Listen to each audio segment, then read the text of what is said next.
안녕하세요. 2025년 2월 6일 금요일입니다. 필리핀의 생생한 소식들 속에서 우리 교민들께 꼭 필요한 정보만 골라 전해드리는 필리핀 투데이입니다. 안녕하세요. 네, 오늘 한국은 현충일이고 또 필리핀은 이드 알 아드하 연휴를 앞둔 공휴일이군요. 양국 모두에게 좀 의미 있는 날인 것 같습니다. 네, 맞습니다. 저희 필리핀 투데이는 아시다시피 복잡한 현지 소식들, 이걸 우리 교민들의 시각에서 좀 알기 쉽게 정리해드리는 걸 목표로 하고 있죠. 자, 오늘 필리핀의 주요 언론을 보면요. 첫 소식으로 필리핀 공군 소식이 있네요.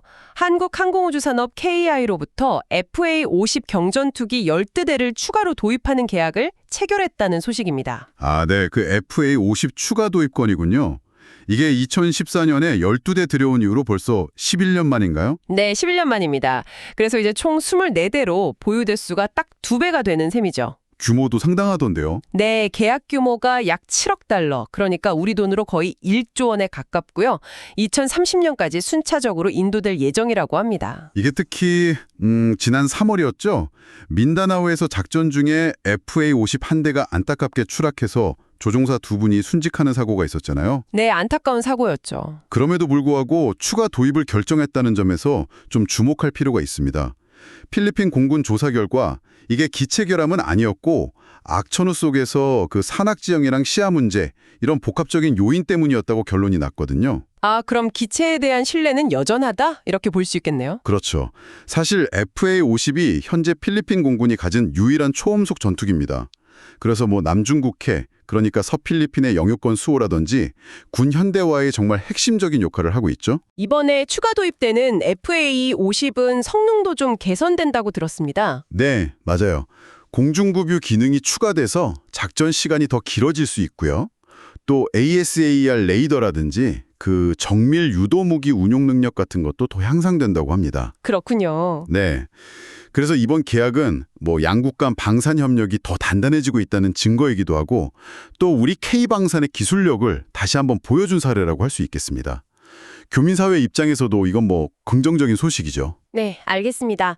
다음 소식으로 넘어가 보겠습니다. 이번엔 경제 관련 소식인데요. 필리핀 하원에서 민간 부문 근로자의 1일 최저임금을 200페소 인상하는 법안, 하우스빌 11376호죠. 이게 최종 통과되었다고 합니다. 와, 200페소요.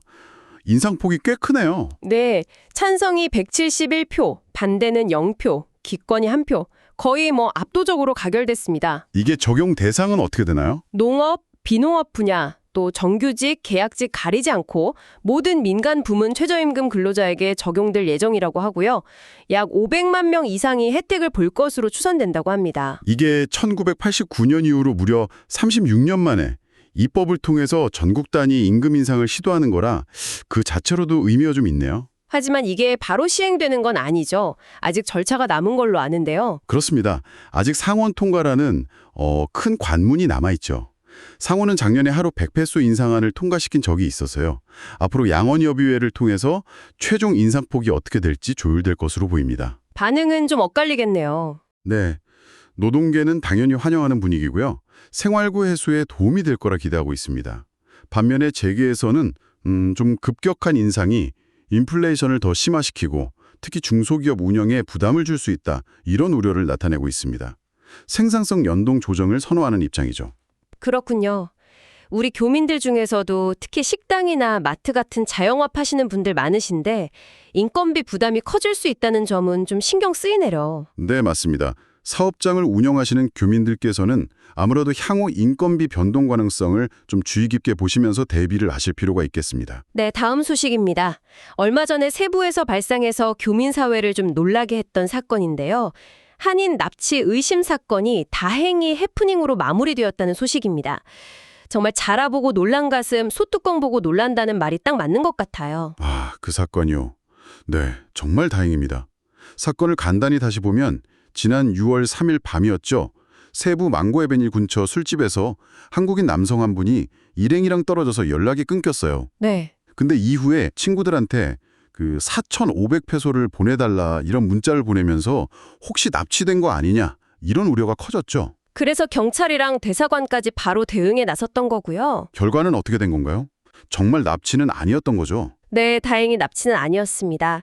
경찰이 휴대전화 위치 추적 같은 걸로 이 남성을 브이라마 에베뉴의 한 편의점 앞에서 찾았는데요. 그때 트랜스젠더와 함께 있었다고 합니다. 네, 트랜스젠더랑요? 네.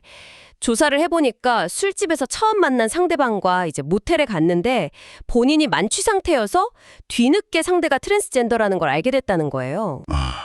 그래서 이후에 합의하에 선관계를 가졌고 그 약속했던 비용 4,500페소를 주려고 친구들한테 돈을 보내달라고 문자를 보냈던 것이 그게 이제 납치로 오해를 불렀던 거죠. 허허, 참 정말 황당한 사건이네요. 그래도 납치가 아니라서 정말 천만다행인데 좀 씁쓸한 면도 없지 않아 있습니다. 네, 맞습니다.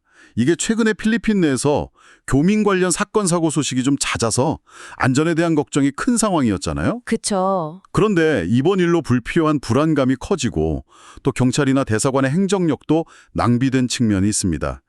이번에 푸니푸닝을 계기로 뭐랄까 타국에서는 항상 좀 신중하게 행동해야 한다는 거, 특히 과도한 음주나 잘 모르는 사람과의 만남을 최대한 자제하는 게 좋겠다. 이런 기본적인 안전수칙을 다시 한번 생각해보는 계기가 되었으면 합니다. 네, 정말 개인 안전 의식을 다시 한번 강조해야 할 것 같습니다. 자, 오늘 저희가 준비한 필리핀 소식은 여기까지입니다. 네, 오늘 전해드린 정보가 조금이나마 도움이 되셨기를 바랍니다.